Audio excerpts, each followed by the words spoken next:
오늘도 우리가 함께 읽은 본문의 말씀을 가지고 이렇게 재건하라 라는 제목으로 세 번째 말씀 우리 함께 나누고자 합니다. 고레스 원년, 바사왕 고레스 원년에 4만여 명의 귀환자들이 이제 바벨론 포로 생활에서 1차로 귀환하게 됩니다. 그리고 다음 해에 나팔절과 초막절을 지키며 예배를 회복했고요. 또 한 6개월 정도 성전 건축을 위한 준비를 마친 상태에서 첫삽을 뜨고 성전 재건을 재개했죠. 그러나 성전 건축이 바로 또 중단되어 버렸습니다. 이유는 사마리아 사람들이 와서 방해를 했기 때문입니다. 처음에는 호의를 가지고 아주 친근감 있게 접근을 했죠. 우리도 함께하기를 원한다. 우리도 하나님을 예배한다. 그런데 귀한 자들이 아니다. 이것은 너희의 일이 아니고 우리의 일이기 때문에 우리가 홀로 하겠다 하며 거절합니다. 이제 그 다음부터 이제 이 사마리아 사람들의 방해 공작이 좀 더 강해지기 시작한 것이죠. 급기야는 상국으로 여기는 이 바사 제국의 고레스 왕과 아하수에로 왕까지 청원서를 보냅니다. 그래서 건축하는 일을 결국은 방해하고 성전 건축은 중단이 됩니다. 그러고 나서 16년이라는 시간이 흘러가는 거죠. 그래서 다리오 왕 제2년까지 성전 건축이 중단된 상태로 있었습니다. 이때에 다리오 왕 2년에 하나님께서는 이제 다시 성전 건축을 재개하시려고 학개와 스가랴 선지자에게 임하셔서 성전 건축을 다시 독려하도록 하십니다. 그래서 오늘 본문 1절에 보시면 선지자들 곧 선지자 학개와 이도의 손자 스가랴가 이렇게 시작이 되죠. 그래서 학개와 스가랴서를 다시 돌아가서 보면 학개 1장 1절에 그렇게 나옵니다. 다리오 왕 제2년 여섯째 달에 이렇게 나옵니다. 여섯째 달에 여호와의 말씀이 임하니라. 또 스가랴 1장 1절에도 마찬가지입니다. 다리오 왕 제2년 이때는 이제 여덟째 달에 2달 더 있다가 스가랴에게 말씀이 임한 거죠. 그 다음에 7절에 가보면 한 번 더 임하는데 11째 달에도 여호와의 말씀이 임하였다 이렇게 되어 있습니다.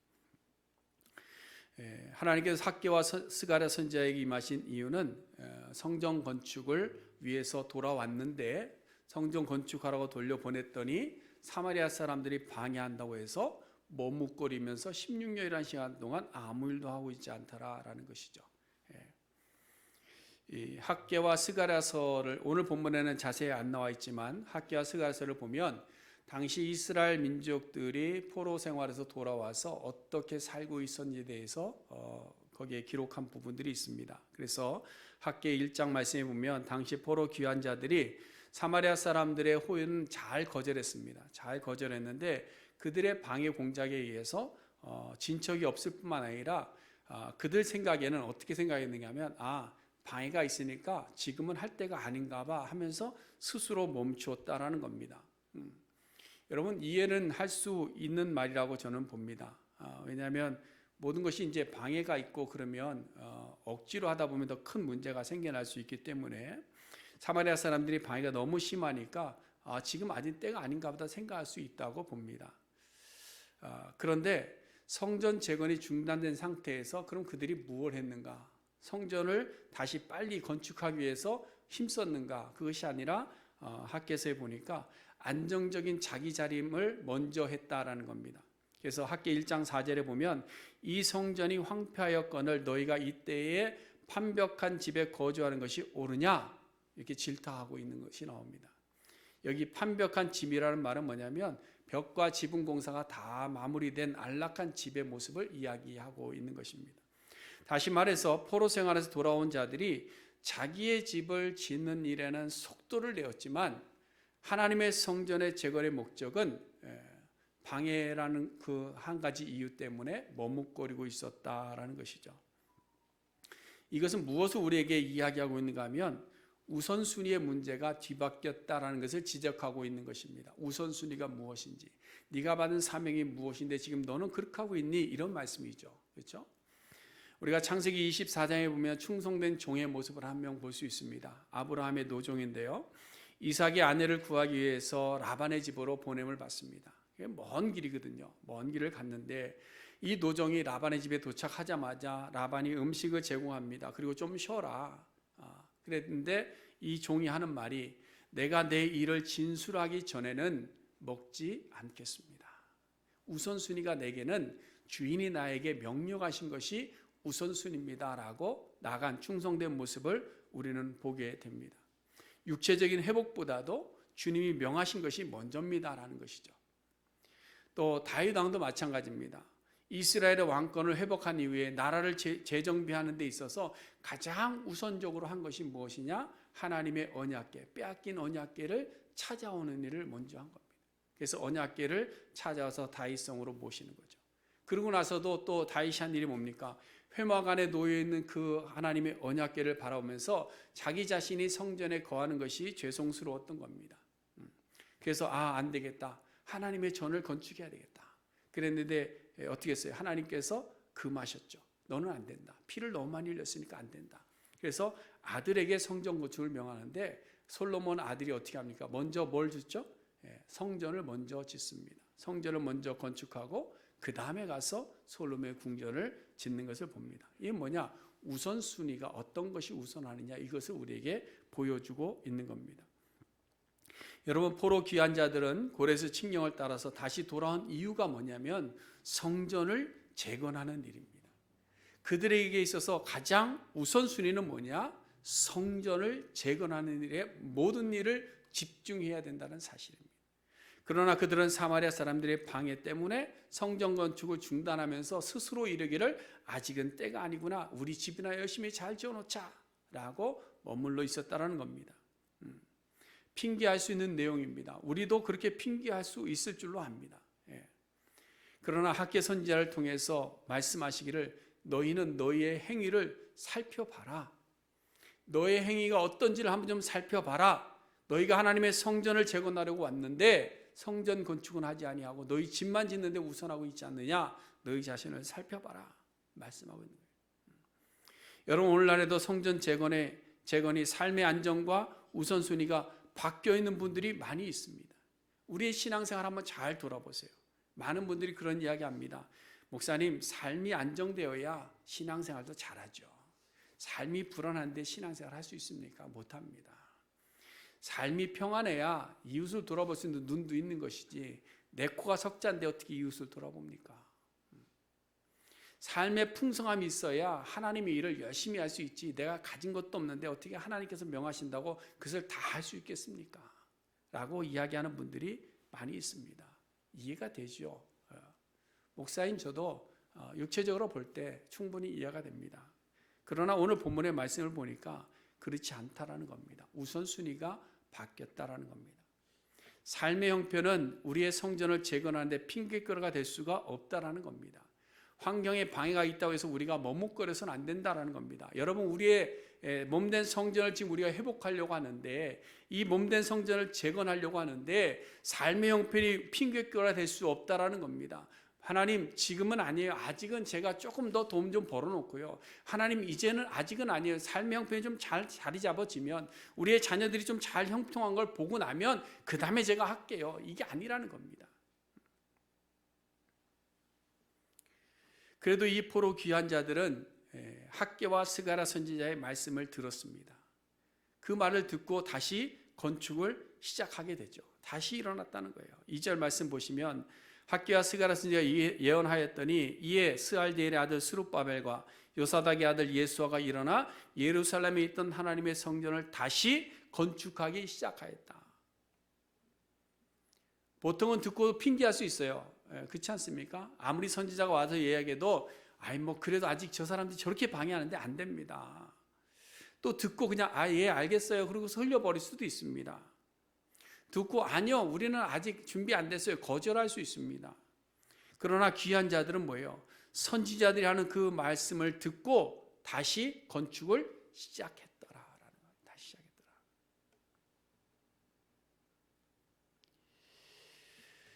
근데 우리가 2절 하반절의 말씀을 보시면요, 성전을 다시 건축하기 시작할 때에 누가 함께 있었는가 하는 것이 굉장히 중요한 부분인 줄 압니다. 다시 시작한 것도 중요하지만 누가 함께 있었는가. 거기 보시면 하나님의 선지자들이 함께 있어 그들을 도왔다 이렇게 되어 있습니다. 여기서 우리가 기억해야 될 것은 뭐냐? 성전을 재건할 때에 누구의 말씀을 따라 세워졌느냐 이 이야기를 하고 있는 겁니다. 누구의 말씀대로 재건하고 있느냐 이걸 이야기하고 있는 겁니다. 그래서 그 문구를 집어넣은 거죠. 하나님의 선지자들이 함께 있었다. 여러분, 우리는 우리의 몸된 성전을 재건할 때 누구의 말씀을 따라서 재건해야 될까요? 하나님의 말씀을 따라서 재건해야 돼요. 그것은 변하지 않는 원칙입니다. 성경이 계속 그것을 우리에게 증명하고 있는 거예요. 성경은 언제나 우리에게 하나님의 말씀대로 행하였더니 하나님께서 복을 주셨다 이겁니다. 그렇죠? 예. 여러분, 노아, 온 세상이 죄로 가득할 때 하나님 물로 세상을 심판하실 때에 노아를 부르셨습니다. 노아에게 말씀하신 것이 뭐예요? 방주를 만들어라. 그렇죠? 방주를 만들어라. 그러면서 방주의 모양은 고가 어떻고 뭐 칸은 어떻게 만들고 몇 층으로 만들고 창문은 어디로 내고 다 말씀하셨어요. 노아가 어떻게 했어요? 말씀대로 하였더라. 노아는 하나님께서 말씀하신 그 모양 그대로, 그 크기 그대로 이해되지 않는 산 위에다가 그 방주를 지었다는 사실. 여러분, 모세도 마찬가지입니다. 모세가 애굽에서 나와서 광야교회에 성막을 세울 때에 어떻게 했습니까? 하나님께서 어떻게 하셨어요? 모든 것을 다 말씀으로 일일이 지시해 주셨어요. 말뚝은 얼마나 세우고, 간격은 얼마를 두고, 덮개는 뭘로 만들고, 문은 뭘로 만들고, 색깔은 어떻게 하고 다 지시했어요. 근데 어떻게 했어요? 모세가 말씀대로 하였더라 이렇게 돼 있습니다. 여러분, 오늘 본문에 나오는 학개와 스가랴 선지자는 여호와의 말씀을 가지고 포로 귀한 자들에게 지금 격려하고 있는 겁니다. 그들을 독려하고 있는 겁니다. 그래서 학개 1장 3절 말씀해 보시면 여호와의 말씀이 선지자 학개에 임하여 이르시되, 학개 자신도 1장 7절에서 만군의 여호와가 말하노니, 모든 것이 뭐예요? 여호와의 말씀입니다. 스가랴 선지자도 마찬가지입니다. 스가랴 1장 3절 말씀 보시면 이르시되 너희는 내게로 돌아오라 만군의 여호와의 말이니라. 그리하면 내가 너희에게로 돌아가리라 만군의 여호와의 말이니라. 그렇기 때문에 오늘 말씀 본문에서 선지자들이 그들과 함께 있어 그들을 도왔다라는 말은 뭐냐면 여호와의 말씀을 그들에게 전하였고 그들이 그 말씀을 들었더라 이 얘기를 하고 있는 겁니다. 여러분, 우리가 하나님의 말씀을 듣는 것이 굉장히 중요한 것은 뭐냐? 예수님께서도 이 말씀을 똑같이 하셨기 때문에 그렇습니다. 여러분, 마태복음 7장에서 5장부터 산상수훈의 말씀을 쭉 5장과 6장과 7장에 걸쳐서 하시는데요, 7장 마지막에 결론을 말씀하실 때, 결론을 내실 때 이렇게 말씀하셨어요. 24절에 나의 이 말을 듣고 행하는 자는 그 집을 반석에 지은 지혜로운 사람 같다. 내가 지금까지 말한 이 말을 듣고 그대로 행하는 자가 복이 있다 이 얘기를 하는 겁니다. 그러나 반대로 26절에 나의 이 말을 듣고 행하지 아니하는 자는 그 집을 모래 위에 지은 어리석은 자와 같다. 그러므로 사랑하는 성도 여러분, 우리가 재건하는 이 몸된 성전, 이 성전의 거룩함은 목욕해서 깨끗하게 만드는 것이 아니고 향수를 뿌려서 되는 것이 아니고 하나님의 말씀으로 우리의 성전을 건축해야 된다는 사실입니다. 하나님의 말씀이 우리의 마음속에, 우리의 삶 속에 살아있게 만들어야 된다는 사실입니다. 하나님의 말씀대로 살아가는 내 모습을 바꾸어가는 모습을 만들어가야 된다는 사실입니다. 하나님의 말씀만이 우리 영혼을 소생시켜 주실 줄로 믿고 하나님의 말씀을 읽고 묵상하고 배우고 그 말씀을 실천하며 살아가는 우리의 삶이 될 때에 우리의 성전이 새롭게 된다는 사실입니다. 그것을 우리에게 강조하고 있는 거예요. 여러분, 우리를 바른 길로 인도할 길이 뭐가 있을까요? 하나님의 말씀 외에 또 있을까요? 네, 없습니다. 세상 사람들의 철학은 우리에게 도움은 될 수 있습니다. 도움은 될 수 있어요. 그러나 그보다 더 바른 길은 뭐냐? 하나님의 말씀이다라는 사실. 그래서 베드로 사도도 권면하기를 누가 말하려면 하나님의 말씀을 하는 것 같이 하라. 하나님의 말씀에 의지해서 해라. 하나님의 말씀을 근거로 이야기해라. 이 말씀하고 있는 거예요. 그러니까 여러분, 우리가 문제 해결할 때 있어서 무엇 가지고 문제를 해결해야 될까요? 하나님의 말씀 가운데 문제를 해결해야 돼요. 근데 문제 해결이 안 되는 이유는 뭘까요? 하나님의 말씀을 모르기 때문에. 하나님의 말씀을 읽지 않아서 모르기 때문에 하나님의 뜻이 무엇인지를 모르고 우리가 문제 해결을 어떻게 할지를 모르는 겁니다. 우리의 몸을 어떻게 새롭게 해야 될지를 모르는 겁니다. 너희는 마음을 새롭게 함으로 거룩하게 되라 말씀하셨는데 어떻게 새롭게 해야 될지를 모르는 겁니다. 왜? 말씀을 모르기 때문에. 그래서 우리가 말씀을 읽어야 되고 말씀을 묵상해야 되고 말씀을 연구해야 되고 말씀을 들어야 되는 겁니다. 여러분, 우리의 몸, 우리의 삶을 새롭게 하고 변화함에 있어서 분명한 방향과 분명한 목표를 보여줄 수 있는 것은 오직 하나님의 말씀이라는 사실을 분명히 믿으시기를 바랍니다. 하나님의 말씀이 우리와 함께 있을 때 우리는 세상 가운데 살아도 영적 예배자로 살게 될 수 있습니다. 우리 몸은 성령이 거하신 성전으로 될 수 있는 줄로 믿습니다. 그러므로 우리가 우리의 성전을 재건해 갈 때 무엇으로 재건할까? 말씀으로 재건하시기 바랍니다. 그래서 여러분, 우리의 영적인 성전을 재건할 때 가장 중요한 것이 뭐냐? 말씀을 아는 것이 제일 중요한 거예요. 그러니까 여러분, 말씀이 있는 것도 좀 열심히 되시고요. 또 오후에 우리 장로님 하시는 성경 공부도 열심히 참석하시고, 그래서 말씀을 자꾸 연구해서 말씀이 이렇게 적용되는 거구나. 우리가 함께 묵상할 수 있는, 그래서 우리의 삶을 새롭게 만들어갈 수 있는 그런 우리 모두가 될 수 있기를 간절히 바랍니다. 그 다음에 두 번째로, 말씀으로 우리가 재건할 때에 두려워하거나 의심하거나 아니면 머뭇거림 없이 담대함으로 재건할 수 있어야 됩니다. 여러분, 포로 귀한 자들이 선지자의 말을 듣고 용기를 가지고 다시 성전을 재건하기 시작했는데요, 처음과 동일한 일이 다시 생긴 겁니다. 처음에 와서 첫삽 뜰 때 생긴 일과 동일한 일이 또 생겨납니다. 그게 뭐냐면 이번에는 사마리아 사람들이 아니라 총독이 방문하는 거예요.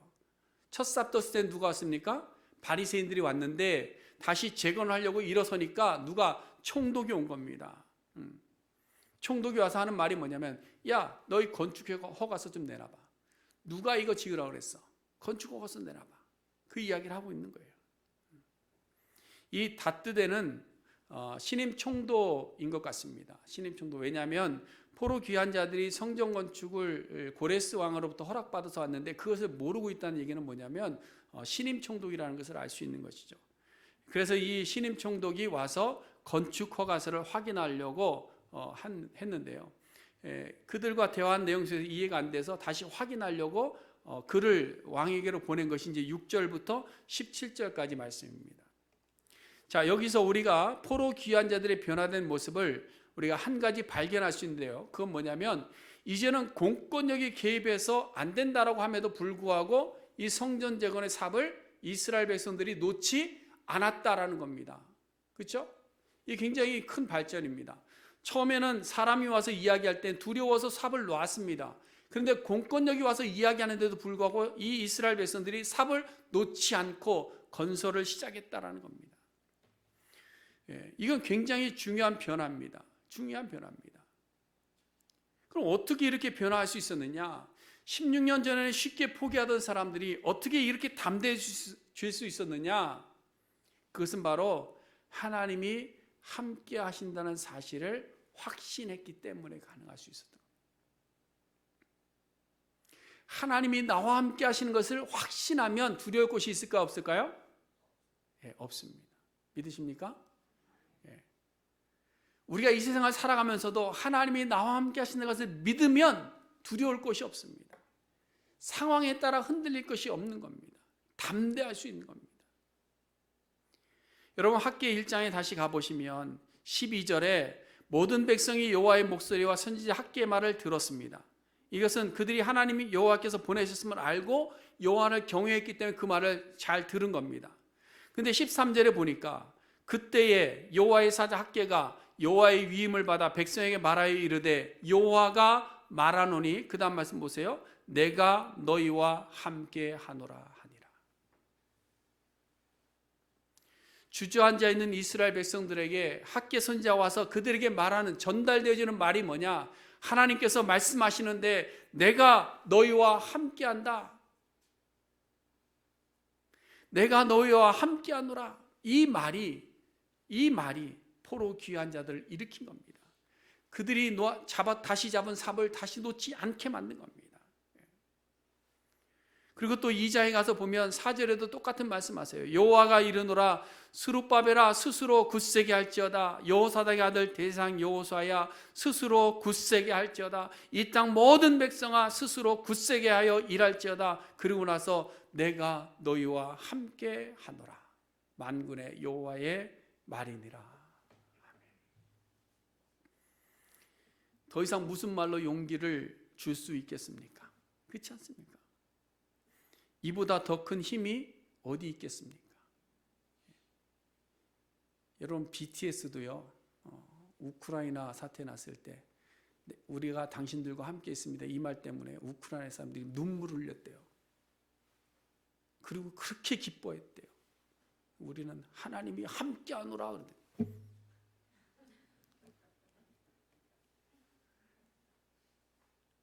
만군의 여호와 하나님께서 우리와 함께 하시겠다고 약속으로 주셨습니다. 여러분 예수님의 12 제자들도 한번 보세요. 그들은 예수님의 공생의 기간에 열심히 따라다녔습니다. 잠도 같이 자고 열심히 배우고 또 체험도 했습니다. 그러나 예수님께서 대제사장의 무리들에게 붙잡혀 가시자 어떻게 했습니까? 졸고 있다가 깨어나서 선생님이 잡혀가니까 에이 끝났나 보다. 다 흩어져 버렸어요. 주저앉아 포기해버렸습니다. 그러나 예수님께서 제자들을 버리지 아니하시고 그들을 다시 회복시켜 주십니다. 회복시키셔서 부활하신 몸으로 그들을 만나시죠. 만난 이후에 그들에게 부활 승천하시면서 뭐라고 말씀하셨어요? 볼지어다 내가 세상 끝날까지 너희와 항상 함께 있으리라. 이 말씀을 듣고 제자들이 변한 겁니다. 제자들은 그때부터 변해서 어떻게 변했느냐? 처음에는 너도 같은 당이지 할 때 난 몰라 그러던 사람이 목에 칼이 들어와도 예수의 복음을 전하면서 목숨을 잃는 자리까지 나아갈 수 있었던 겁니다. 무엇 때문에? 예수님께서 하신 말씀 때문에. 내가 너희와 세상 끝날까지 항상 함께 있으리라. 여러분 우리도 마찬가지 아니겠습니까? 우리가 우리의 몸을 거룩한 산제물로 드리고 우리의 몸된 성전을 재건하려고 할 때에 우리의 의지가 아닙니다. 우리의 의지로 되는 것이 아닙니다. 우리의 의지는 작은 해방이 있으면 작은 난관이 있으면 넘어질 수밖에 없어요. 그렇지 않습니까? 저도 제 자신의 연약함을 너무 잘 알아서 뭘 하나 할 때 뭐가 하나 벽에 탁 걸리면 아유 안 되나 보다 그냥 포기해버리는 그런 경우가 많이 있는데요. 우리의 연약함이 그렇습니다. 육신이 약하여서 작은 어려움에도 우리는 성전 재건을 포기하고 주저앉아 버립니다. 성경 열심히 있다가 하루 빠졌어요. 그러면 에이 이제 틀렸네. 어차피 안 되네. 내년에 다시 하지 뭐. 뭐 열심히 하다가 또 한 번 하다가 한 번 빠져. 에이 한 번 빠지면 두 번 못 빠지나.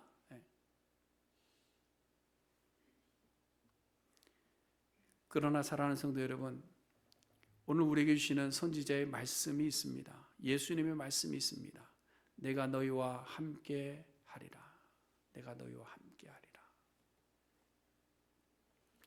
오늘 본문 5절 말씀을 보시면 하나님이 유다 장로들을 돌보셨으므로 그들이 능히 공사를 막지 못하였다 말씀합니다.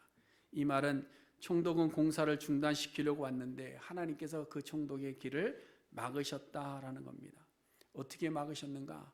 유다의 장로들에게 지혜를 주셔서 할 말을 그 입에 붙여주신 겁니다. 그래서 3절에 보시면 총독은 장로들에게 누가 성전 건축 허가를 내줬냐라고 이야기하지만 유다 장로들은 우리 건축하는 사람들의 이름을 대답했다 이렇게 되어 있습니다. 여기서 건축자의 이름으로 대답했다라는 말은 단순히 그냥 건축에 참여한 사람들만 이야기인 것이 아니라 성전을 제공하게 된 모든 경위들을 처음부터 낱낱이 쭉 다 설명하게 되었다는 겁니다. 그것을 어떻게 할 수 있는가 하면 다뜨네가 다리오 왕에게 보낸 글을 보면 압니다. 11절부터 17절까지 성전 건축의 경위를 쭉 이렇게 나열하고 있는 것을 볼 수 있습니다. 그러므로 여러분 우리가 믿음으로 담대히 나아갈 때에 언제나 하나님은 우리에게 함께 하셔서 우리에게 할 말을 우리 입에 주시고 피할 길을 주시더라라는 사실입니다. 이것을 여러분 믿으시기를 바랍니다. 여러분 우리가 담대히 스스로 굳세게 하여서 우리의 성전 재건을 위해서 나아갈 때에 악한 마귀는 우리를 넘어뜨리려고 달려오지만 하나님께서 우리에게 피할 길을 주시고 하나님께서 다시 일어날 힘을 주시고 우리의 손을 붙잡아 주신다는 사실입니다. 그러므로 오늘 우리가 몸된 성전, 우리의 삶을 새롭게 하기 위해서는 우리의 두려움을 버리시기를 바랍니다. 나태함을 버리시기를 바랍니다. 우리의 마음속에 있는 염려와 근심을 버리시기를 바랍니다. 세상의 환경이 가져다주는 두려움을 버리고 담대하게 시도하는 거예요. 나는 하나님 말씀 모르는데 어떻게 공부를 하지? 아니에요. 말씀은 우리가 하기를 딱 해서 공부하는 게 아니에요. 우리의 나를 변화시키기 위해서 말씀을 배우는 거예요. 우리의 삶의 방향을 바꾸고 우리의 삶의 가치를 바꾸고 우리의 입술의 습관을 바꾸는 것이 그리 쉬운 일은 아닙니다. 그러나 예수님께서 우리에게 주신 약속이 있잖아요. 내가 세상 끝날까지 너와 함께 있을게. 내가 바꿔줄게. 내가 용기를 줄게. 네가 바꿀 힘을 내가 줄게 라는 이야기를 하고 계시는 거예요. 그러므로 여러분, 시편 기자가 노래합니다. 내가 주를 의뢰하면, 내가 주를 의뢰하고 내가 담대히 스스로 견고히 서면 적군을 향해서 나는 혼자라도 달려갈 수 있고, 내가 하나님을 의지하면, 내가 하나님과 함께하면, 내가 담대히 스스로 견고해지면 나는 저 높은 담을 내 앞에 선다 할지라도 나는 그 담을 뛰어넘을 수 있다. 이게 시편 기자의 고백입니다. 고백이에요. 여러분, 이스라엘 백성들도 한번 주저앉아 있었지만 선지자의 말씀을 듣고 용기를 가지고 담대히 일어날 수 있었습니다. 그러므로 우리도 마찬가지입니다. 여러분, 세상을 너무 두려워하지 마세요. 하나님 세상을 너무 두려워하지 마세요. 세상이 우리를 어찌하지 못합니다. 세상이 어찌하지 못해요. 여러분, 히브리서 13장을 우리 한번 찾아볼까요? 히브리서 13장, 제가 성경으로는 369쪽인데요. 우리 같이 한번 찾아봅시다. 히브리서 13장, 신약성경 369페이지입니다. 13장 6절 말씀인데요. 우리 6절 우리 다 같이 함께 읽어봅니다. 시작. 그러므로 우리가 담대히 말하되 주는 나를 돕는 이시니 내가 무서워하지 아니하겠노라. 사람이 내게 어찌하리요 하노라. 아멘. 이 시편 118편 말씀인데요. 이 고백은 여호와를 경외함으로 그에게 피하는 자가 그의 마음속에서 느낀 것을 고백하고 있는 겁니다. 그러므로 우리가 담대히 말하되 주는 나를 돕는 이시니 내가 무서워하지 아니하겠노라. 사람이 내게 어찌하겠느냐. 그러므로 우리도 세상을 두려워하여 성전 재건을 여러분 중단하지 마세요. 여러분, 연초에 우리가 표를 가지고 이야기할 때 우리의 성전을 회복합시다라고 이야기했는데 그것을 시작했다면 포기하지 마시기 바랍니다. 우리도 세상의 즐거움에 도취되어서 세상을 따라가지 마시고 성전 재건을 중단하지 마시고 다시금 이뤄내는 우리들 되기를 원합니다. 육체의 게으름으로 성전 재건을 중단하지 마세요.